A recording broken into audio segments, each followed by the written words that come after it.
नमो भगवते वासुदेवाय धन्वन्त्रये अमृतकलशहस्ताय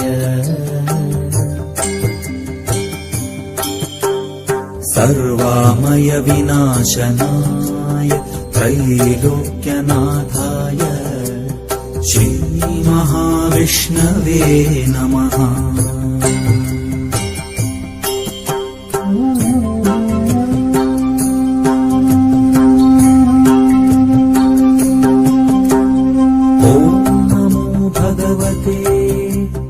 वासुदेवाय धन्वन्त्रये अमृतकलशहस्ताय सर्वामय विनाशनाय त्रैलोक्यनाथाय श्रीमहाविष्णवे नमः।